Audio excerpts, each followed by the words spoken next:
ദഹാത്തിന്റെ രണ്ടാമത്തെ എപ്പിസോഡിന്റെ സെക്കൻഡ് പാർട്ടിലേക്ക് പോകാം. കഴിഞ്ഞ പാർട്ടിയിൽ ആനന്ദ് ഇക്ബാൽ എന്ന പേരിൽ ഒരു ബാങ്കിൽ കുറെ കാശ് നിക്ഷേപിക്കുന്നതാണ് കണ്ടത്. അടുത്ത സീനിൽ കൈലാഷ് എസ് പിയെ വെയിറ്റ് ചെയ്തിരിക്കുകയാണ്. അവനെ വിളിച്ച അഞ്ജലി ജാവേദിന്റെ പെങ്ങളുടെ കോൾ റെക്കോർഡ്സ് കിട്ടിയോ എന്ന് ചോദിക്കുന്നു. എസ് പിയുടെ കയ്യിൽ നിന്നും തനിക്ക് സിഗ്നേച്ചർ കിട്ടിയിട്ടില്ല എന്നും താൻ അതിനായി എസ് പിയുടെ പെർമിഷന് വേണ്ടി വെയിറ്റ് ചെയ്യുകയാണെന്ന് കൈലാഷ് പറയുന്നു. എസ് പി പക്ഷേ ഇവിടെ ഇല്ല. അതിന് അവിടെ വെയിറ്റ് ചെയ്തിട്ട് എന്തിനാണെന്ന് അഞ്ജലി ചോദിക്കുന്നു. എസ് പി ഉള്ളിടത്ത് പോയി സൈൻ വാങ്ങാൻ അവൾ കൈലാഷിനോട് ദേഷ്യപ്പെടുന്നു.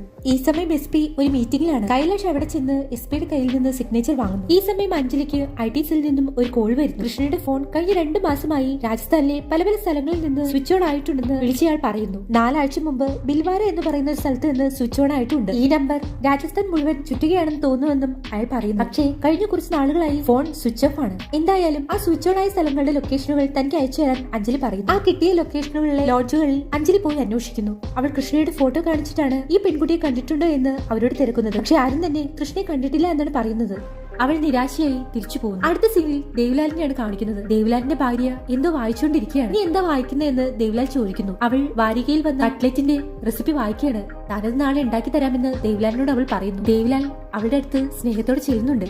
പക്ഷേ അവൾ ഇന്ന് വേണ്ട എന്ന് പറഞ്ഞ് തിരിഞ്ഞു കിടക്കുന്നു. ഈ സമയം അഞ്ജലി രാത്രി എങ്ങോട്ടേക്ക് വന്നിരിക്കുകയാണ്. അവൾ ഒരു മതിൽ വഴിയൊക്കെ പിടിച്ചു കയറുന്നു. എന്നിട്ട് അവൾ ഒരു ടെറസിലെത്തി. പെട്ടെന്ന് ഒരു പയ്യൻ വന്ന് അവളുടെ പുറകെ കൂടെ പിടിക്കുന്നു. ഇവർ തമ്മിൽ ഇഷ്ടത്തിലാണെന്ന് തോന്നുന്നു. ഈ പയ്യൻ അവളുടെ കൂടെ കരാട്ടെ പഠിക്കുന്ന ആളാണ്. എന്തായാലും അവർ തമ്മിൽ ഒരു റിലേഷനിലാണ്. അവനെ കാണാനാണ് അവൾ മതിലൊക്കെ ചാടിക്കിടന്ന് വന്നിരിക്കുന്നത്. അവർ രണ്ടുപേരും അവിടുന്ന് സ്നേഹിക്കുന്നു. അതിനുശേഷം അവൾ തിരിച്ചു പോകാനായി ഇറങ്ങുകയാണ്. അവൻ അവൾക്ക് ഒരു ഡ്രിങ്ക് ഓഫർ ചെയ്യുന്നുണ്ട്. പക്ഷേ തനിക്ക് തിരിച്ച് ജോലിക്ക് കയറണ്ടാണെന്ന് അവൾ പറയുന്നു. ഒരു തലവേദന പിടിച്ച കേസ് വന്നിട്ടുണ്ട്. അതെന്താണെന്ന് അവൻ ചോദിക്കുന്നു. ഒരു പെൺകുട്ടി മിസ്സിംഗ് ആയി. അത് അന്വേഷിച്ചു പോയപ്പോൾ അതുപോലെ തന്നെ വേറൊരു പെൺകുട്ടി മിസ്സിംഗ് ആയതായി കണ്ടെത്തിയിട്ടുണ്ട്. ഇതെല്ലാം പറഞ്ഞൊരു കിസ്സും കൊടുത്ത് അവൾ അവിടുന്ന് പോകുന്നു. അവൾ നേരെ സ്റ്റേഷനിലേക്കാണ് ചെന്നത്. അവൾ സ്റ്റേഷനിൽ വന്ന് കൃഷ്ണയുടെ ഫോട്ടോയ്ക്ക് താഴെ തന്നെ ജാവേദിന്റെ അനിയത്തി ഫാത്തിമയുടെ ഫോട്ടോയും വെച്ച് അവളുടെ ഡീറ്റെയിൽസ് രേഖപ്പെടുത്തുന്നു. ഇനി ആ കേസ് കൂടെ ഇവർ അന്വേഷിക്കേണ്ടതായുണ്ട്. അടുത്ത ദിവസം ആനന്ദിനെ കാണിക്കുന്നു. അവൻ അവന്റെ വണ്ടിയുടെ ചാവിയും കറക്കി എങ്ങോട്ടോ വരികയാണ്. നോക്കുമ്പോൾ അവിടെ ഒരു പെണ്ണിരിക്കുന്നു. നിങ്ങൾ വളരെ വൈകി പോയിരിക്കുന്നു കാർത്തിക് ശർമ്മ എന്ന് അവൾ പറയുന്നു. ഇവിടെ കാർത്തിക് ശർമ്മയാണ്. എന്ത് ചെയ്യാനാ ബേബി, ടൗണിൽ ട്രാഫിക് കാരണം ഞാൻ സ്റ്റക്കായി പോയെന്ന് അവൻ അവളോട് പറയുന്നു. ഇതിപ്പോൾ വേറെ ഏതോ പെൺകുട്ടിയാണ്. ഇങ്ങനത്തെ പെൺകുട്ടികളുടെ വീക്ക്നെസ് ഒക്കെ മനസ്സിലാക്കി അവരെ ബേബി എന്നൊക്കെ വിളിച്ച് അവൻ വീഴ്ത്തിയെടുക്കുകയാണ്. നിങ്ങളുടെ ബേബി നിങ്ങൾ കുറെ മിസ് ചെയ്തെന്ന് അവൾ പറയുന്നു. അവളുടെ കൈ പിടിച്ച് ഞാനാണ് ബേബിയെ കൂടുതൽ മിസ് ചെയ്തതെന്ന് അവൻ പറയുന്നു. അവർ ഒരു കഫേയിൽ ഇരിക്കുകയാണ്. വീട്ടിൽ നമ്മുടെ കാര്യം എല്ലാവരോടും പറഞ്ഞു അവൾ തിരക്കുന്നു. അപ്പോൾ അവന്റെ മുഖം മാറി. നിനക്കറിയാലോ, എന്റെ വീട്ടുകാർക്ക് ചെറിയ ഭ്രാന്തുണ്ടെന്ന്. അവർ ഈ കാലഘട്ടത്തിലാണ് ജീവിക്കുന്നത്. പക്ഷെ ചിന്തകളെല്ലാം പഴയതാണെന്ന് അവൻ പറയുന്നു. അതെന്താ അവർ കല്യാണത്തിന് സമ്മതിച്ചില്ലേ എന്ന് അവൾ ചോദിക്കുന്നു. ഞാൻ വീട്ടിൽ കുറെ നിർബന്ധിച്ചു എന്ന് ആനന്ദ് പറയുന്നു. അപ്പോൾ അച്ഛൻ എന്നോട് കുറെ വ്യവസ്ഥകൾ പറഞ്ഞു. കല്യാണത്തിന്റെ ചെലവ് മൊത്തം പെണ്ണിന്റെ വീട്ടുകാരെടുക്കണം. അതുപോലെ സ്ത്രീധനം നല്ലൊരു തുക തരണം. 25 ലക്ഷത്തിന്റെ ഏതൊരു ഓഫർ അച്ഛന് വന്നിട്ടുണ്ട്. ഏതൊരു പെൺകുട്ടിയുടെ വീട്ടുകാർ ഇവന് വേണ്ടി 25 ലക്ഷം കൊടുക്കാമെന്ന് പറഞ്ഞു പോലും. അത് കേട്ടപ്പോൾ ആ പെൺകുട്ടിയുടെ മുഖം മങ്ങുന്നു. കാർത്തിക്കിന്റെ വീട്ടുകാരുടെ അവസ്ഥ അറിയില്ലേ എന്ന് അവൾ ചോദിക്കുന്നു. അതെനിക്ക് അറിയില്ല എന്റെ പെണ്ണെ എന്ന് പറഞ്ഞ് അവൻ അവളുടെ കൈ പിടിക്കുന്നു. അവൾ ആകെ നിരാശയിലായി. അവൻ അവളുടെ കൈ പിടിച്ച് നീ കരയരുത്, അതെനിക്ക് കണ്ടിരിക്കാൻ കഴിയില്ല എന്ന് അറിയില്ലേ എന്ന് ചോദിക്കുന്നു. ഈ ആനന്ദ് എന്തൊരു ഡ്രാമയാണ്. നീ ഇല്ലാതെ എനിക്ക് ജീവിക്കാൻ കഴിയില്ല കാർത്തിക് എന്ന് അവൾ പറയുന്നു. ലത, ഞാൻ നിന്നോട് വെറും വാക്ക് പറഞ്ഞിട്ടില്ല. എന്റെ കുടുംബം എന്നെ ഉപേക്ഷിച്ചാലും ഞാൻ നിന്നെ ഉപേക്ഷിക്കില്ല എന്ന് ആനന്ദ് പറയും. അപ്പോൾ നമ്മൾ എന്ത് ചെയ്യുമെന്ന് ലത ചോദിക്കുന്നു. നമുക്ക് ഒളിച്ചോടിയാലോ എന്ന് ആനന്ദ് പറയുന്നു. അവൾ ഒന്ന് ആലോചിക്കുന്നു. എന്റെ വീട്ടിൽ ഞാനിത് പറഞ്ഞോട്ടെ എന്ന് അവൾ ചോദിക്കുന്നു. അത് വേണ്ട, നിന്റെ വീടിന്റെ അടുത്തുള്ള ആൾക്കാർ എന്റെ വീട്ടിൽ വന്നു പോവാറുണ്ട്. ഇവൻ അവളുടെ മുമ്പിൽ കുറച്ച് കാശുള്ള ആളായിട്ടാണ് അവതരിച്ചിട്ടുള്ളത്. അതുകൊണ്ട് തന്നെ അവന്റെ വീട്ടുകാരെന്തോ സംഭവമാണെന്നാണ് ഇവളോട് പറയുന്നത്. ഈ കാര്യം എങ്ങാനും എന്റെ വീട്ടിൽ അറിഞ്ഞാൽ നമ്മുടെ ഈ കല്യാണമൊന്നും നടക്കാൻ പോകുന്നില്ല. നീ സമയമെടുത്ത് ആലോചിക്കാൻ ആനന്ദ് പറയുന്നു. അപ്പോഴേക്കും അവിടെ ഒരു പീസ വരുന്നു. അത് ലൗചിനത്തിന്റെ ഷേപ്പിലാണ്. നിനക്കായി സ്പെഷ്യലായി ഞാൻ ഓർഡർ ചെയ്തതാന്നൊക്കെ അവൻ അവളോട് പറയുന്നു. ഇതുപോലെയുള്ള പൊട്ടി പെണ്ണുങ്ങളെ വളയ്ക്കാനുള്ള വിദ്യയൊക്കെ ആനന്ദിന് നല്ലപോലെ അറിയാം. അവൻ അവളോട് ചിരിക്കാൻ പറയുന്നു. ഈ സമയം അഞ്ജലി IT സെല്ലിൽ എത്തിയിരിക്കുകയാണ്. അവിടെ ഇരിക്കുന്നയാൾ അഞ്ജലിയോട് ഈ കൃഷ്ണയുടെയും ഫാത്തിമയുടെയും ഫോൺ ഡെയിലി ഒരു പെൺകുട്ടിയുടെ ഫോണുമായി ടച്ചിലായിരുന്നു എന്ന് പറയുന്നു. അത് ആരായിരുന്നുവെന്ന് അഞ്ജലി ചോദിക്കുന്നു. അതൊരു 30 വയസ്സുള്ള കിരൺ ബർവയാണെന്ന് അയാൾ പറയുന്നു. അവൻ ആ സിം രജിസ്റ്റർ ചെയ്തിട്ടുള്ള അഡ്രസ്സും പറഞ്ഞു കൊടുക്കുന്നു. പക്ഷേ ആ ഫോൺ ഇപ്പോൾ സ്വിച്ച് ഓഫ് ആണ്. ആ 2 കോൾസിന്റെയും പാറ്റേണുകൾ സെയിം ആണ്. മിക്കതും രാത്രി വളരെ ലേറ്റ് ആയിട്ടാണ് ഫോൺ ചെയ്തിട്ടുള്ളത്. എന്തായാലും ആ കിരണിന്റെ അഡ്രസ് തനിക്ക് തരാൻ അഞ്ജലി പറയുന്നു. ഞാൻ അന്വേഷിച്ചു നോക്കട്ടെ. പക്ഷേ ഇത് അന്വേഷിച്ചു പോയാലും അവളെ കിട്ടാൻ പോകുന്നില്ല എന്നാണ് തനിക്ക് തോന്നുന്നതെന്ന് അഞ്ജലി പറയുന്നു. അവളും ഓടിപ്പോയിരിക്കുമെന്നാണോ കരുതുന്നതെന്ന് അയാൾ ചോദിക്കുന്നു. ഞാൻ ഫാത്തിമയുടെയും കൃഷ്ണയുടെയും വീട്ടുകാരെ ചോദ്യം ചെയ്തിരുന്നു. അവർ തമ്മിൽ ഒരു പരിചയവുമില്ല. പിന്നെന്തിനാ പെൺകുട്ടികൾ തമ്മിൽ ഫോൺ ചെയ്യണം? അതിനർത്ഥം ഇവരുടെ രണ്ടുപേരുടെ നമ്പറുകൾ വേറെ ആരോ ഉപയോഗിക്കുന്നു എന്നല്ലേ? അത് ശരിയായിരിക്കുമെന്ന് അയാളും പറയുന്നു. ഇതൊരു പാറ്റേൺ പോലെ ഇല്ലേ എന്ന് അഞ്ജലി ചോദിക്കുന്നു. ചിലപ്പോൾ കിരണിന്റെ ഫോൺ റെക്കോർഡ്സിലും ഇതുപോലുള്ള പാറ്റേൺ ഉണ്ടായിരിക്കാം, അതൊന്ന് നോക്കാവോ എന്ന് അവൾ ചോദിക്കുന്നു. പക്ഷേ അതിന് പെർമിഷൻ എടുക്കണം, പെർമിഷൻ എടുക്കാൻ സമയമെടുക്കുമെന്ന് അവൾ പറയുന്നു. പക്ഷേ താങ്കൾ ജോലി നിർത്തരുത്, പക്ഷെ പെർമിഷൻ ഇല്ലാതെ തനിക്ക് എങ്ങനെ ചെയ്യാൻ കഴിയുമെന്ന് അയാൾ ചോദിക്കുന്നു. അത് കേട്ടപ്പോൾ അവൾക്ക് ദേഷ്യം വരുന്നു. 2 പെൺകുട്ടികളാണ് മിസ്സായിരിക്കുന്നത്, ചിലപ്പോൾ അതിലധികവും മിസ്സായിട്ടുണ്ടാകാം, ചിലപ്പോൾ മൂന്നാമതൊരു പെൺകുട്ടിയോടെ മിസ്സായിട്ടുണ്ടാകാം, ചിലപ്പോൾ ഇങ്ങനത്തെ വേറെ കേസുകളും ഉണ്ടായിരിക്കാം, അവരുടെ ജീവൻ അപകടത്തിലാണ്, അതൊക്കെ നിങ്ങൾക്ക് കുഴപ്പമില്ലേ എന്ന് അവനോട് അവൾ ചോദിക്കുന്നു. എന്തായാലും ഇത് ചെയ്യാനുള്ള പെർമിഷൻ എടുത്തിട്ട് താൻ അയച്ചു തരാമെന്ന് പറഞ്ഞ് അവൾ അവിടെ നിന്ന് ദേഷ്യപ്പെട്ടു പോകുന്നു.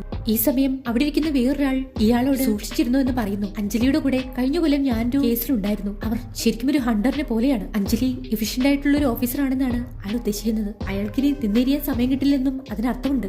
ഈ സമയം കൈലാഷ് അവിടുത്തെ റീജിയണൽ ട്രാൻസ്പോർട്ട് ഓഫീസിലാണ്. അവൻ അൽത്താഫിന്റെ കേസിന്റെ പുറകെ തന്നെയാണ്. അവനെ തട്ടിക്കൊണ്ടുപോയ ആ കാർ ഏതുവഴിയൊക്കെയാണ് പോയിരിക്കുന്നതെന്ന് അവൻ CCTV വഴി നോക്കുകയാണ്. ഒരു ടോൾ ബൂത്ത് എത്തുന്നതിന് മുമ്പേ തന്നെ ഈ കാറ് ഇങ്ങോട്ടേക്ക് മാറിയിട്ടുണ്ടെന്ന് അവിടെ ഇരിക്കുന്ന ഉദ്യോഗസ്ഥൻ പറയുന്നു. അവർക്ക് ആ കാറ് എവിടെ വെച്ചാണ് തിരിഞ്ഞു പോയിരിക്കുന്നതെന്നുള്ള ഏകദേശം ഒരു ഐഡിയ കിട്ടിയിട്ടുണ്ട്.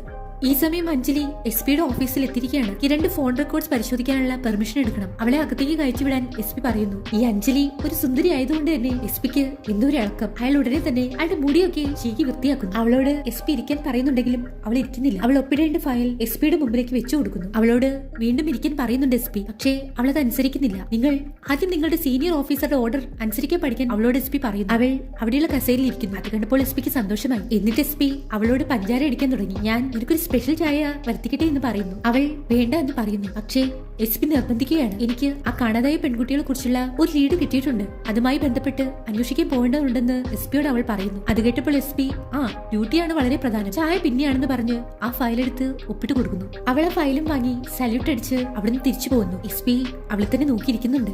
അഞ്ജലി കിരണിന്റെ വീട്ടിലാണ് എത്തിയിരിക്കുന്നത്. കിരണിന്റെ അച്ഛനും അമ്മയും അവളോട് സംസാരിക്കുന്നു. കഴിഞ്ഞ 1 വർഷമായി കിരണിനെ കാണാനില്ല. അപ്പോൾ കിരണും മിസ്സിംഗ് ആണ്. കിരണുമായി എന്നാണ് നിങ്ങൾ അവസാനം സംസാരിച്ചെന്ന് അഞ്ജലി ചോദിക്കുന്നു. അത് അവൾ പോയി കഴിഞ്ഞ് കുറച്ച് മണിക്കൂറുകൾക്ക് ശേഷമാണെന്ന് കിരണിന്റെ അച്ഛൻ പറയുന്നു. അവൾ എന്നെ വിളിച്ച് പറഞ്ഞു, ഞാൻ ഒരാളുമായി സ്നേഹത്തിലാണ്, പക്ഷേ അവന്റെ വീട്ടുകാർ വളരെ പഴകിയ ആൾക്കാരാണ്. അവന്റെ കല്യാണത്തിന് ഒരുപാട് സ്ത്രീധനമൊക്കെ ചോദിക്കുകയാണ്, അതുകൊണ്ട് ഞങ്ങൾ രണ്ടുപേരും ഒളിച്ചോടി പോവുകയാണെന്നാണ് അവൾ പറഞ്ഞത്. ആ പയ്യന്റെ വീട്ടുകാരുടെ ആവശ്യത്തിന് സ്ത്രീധനം കൊടുക്കാൻ നമ്മുടെ കയ്യിൽ കാശില്ലല്ലോ എന്ന് അവൾ പറഞ്ഞിരുന്നു. അപ്പോൾ നിങ്ങൾ ആ പയ്യനെ കണ്ടിട്ടില്ലേ എന്ന് അഞ്ജലി ചോദിക്കുന്നു. ഇല്ല, ഞങ്ങൾ അവനെ കണ്ടിട്ടേ ഇല്ല. ഇപ്പോഴെന്താ കിരണിനെ കുറിച്ച് ഇങ്ങനെ അന്വേഷിക്കുന്നതെന്ന് ആ അച്ഛൻ ചോദിക്കുന്നു. 2 പെൺകുട്ടികൾ മിസ്സിംഗ് ആണ്, അതുമായി ബന്ധപ്പെട്ട അന്വേഷണത്തിലാണ് ഇതും അന്വേഷിക്കുന്നത് എന്ന് അവൾ പറയുന്നു. അടുത്ത സീനിൽ കൈലാഷ് ആ IT ഡിപ്പാർട്ട്മെന്റിൽ നിന്ന് കോള് വന്നിരുന്നു എന്ന് പറയുന്നു. അവിടുത്തെ ആ സ്റ്റാഫിന്റെ പേര് കാസിം എന്നാണ്. കാസിം വിളിച്ചിട്ട് ഇതുപോലെയുള്ള 5 പാറ്റേൺ കൂടെ കണ്ടുപിടിച്ചിട്ടുണ്ടെന്ന് പറഞ്ഞുവെന്ന് കൈലാഷ് പറയുന്നു. ഒരു ഫോണിൽ നിന്ന് മറ്റൊരു ഫോണിലേക്ക്, അതിൽ നിന്ന് വേറൊരു ഫോണിലേക്ക്, അങ്ങനെ എല്ലാം കണക്റ്റഡ് ആയി കിടക്കുകയാണ്. ഇതെല്ലാം തന്നെ പെൺകുട്ടികളുടെ നമ്പറുകളാണ്. ഇതിൽ ഏതെങ്കിലും ആക്റ്റീവ് ആണോ എന്ന് അഞ്ജലി ചോദിക്കുന്നു. ഇല്ല, എല്ലാം സ്വിച്ച് ഓഫ് ആണ്. ഈ കേസുകൾ കോംപ്ലിക്കേറ്റഡ് ആവുകയാണെന്ന് അവർക്ക് മനസ്സിലായി തുടങ്ങും. സജിൻ എന്ന് പറയുന്ന പോലീസുകാരനെയും കൂടെ നിങ്ങളുടെ കൂടെ കൂട്ടാൻ ദേവിലാൽ പറയുന്നു. എന്നിട്ട് നിങ്ങൾ പല പല സ്ഥലങ്ങളായി പോയി അന്വേഷിക്കാനും ദേവിലാൽ പറയുന്നു. അവർ അതിനായി പുറപ്പെടുന്നു. അങ്ങനെ അവർക്ക് കിട്ടിയ ഫോൺ നമ്പറുകളുള്ള പെൺകുട്ടികളുടെ വീടുകളിലെല്ലാം പോയി അവർ തിരക്കുന്നു. അവിടെ നിന്നെല്ലാം അവർ കേട്ടത് ഒരേ കഥകളാണ്. അവരാരും തന്നെ അവരുടെ മകൾ സ്നേഹിക്കുന്ന പയ്യനെ കണ്ടിട്ടില്ല. അവന്റെ വീട്ടിൽ സ്ത്രീധനം ചോദിച്ചുകൊണ്ട് ഇവർ ഒളിച്ചോടി പോയതാണ്. എന്തുകൊണ്ടാണ് നിങ്ങൾ ഈ പെൺകുട്ടികളുടെ കല്യാണം നടത്താത്തതെന്ന് അവർ എല്ലാവരുടെയും വീട്ടിൽ ചോദിക്കുന്നു. വന്നവരെല്ലാം സ്ത്രീധനം കൂടുതലാണ് ചോദിച്ചത്, അതുകൊണ്ട് കല്യാണം നടക്കാതെ പോയ പെൺകുട്ടികളാണ് ഇതെല്ലാം. അതായത് ഇങ്ങനെ കാണാതായ പെൺകുട്ടികളെല്ലാം തന്നെ പാവപ്പെട്ട വീട്ടിലെ പെൺകുട്ടികളാണ്. കാണാതായതെല്ലാം ഒരേ രീതി ഏതോ ഒരുത്തിന്റെ കൂടെ ഓടിപ്പോയി കുറച്ച് സ്വർണ്ണാഭരണങ്ങളും കാശും എടുത്ത് അഞ്ജലി ഇവരുടെ എല്ലാ ഫോട്ടോകൾ ബോർഡിൽ ഒട്ടിച്ചു വെക്കുന്നു. ഇപ്പോൾ 8 പെൺകുട്ടികളായിരിക്കുന്നു. ഇവരെല്ലാവരും തന്നെ ഒരുപോലെ ഒരേ രീതിയിൽ കാണാതായിരിക്കുന്നു.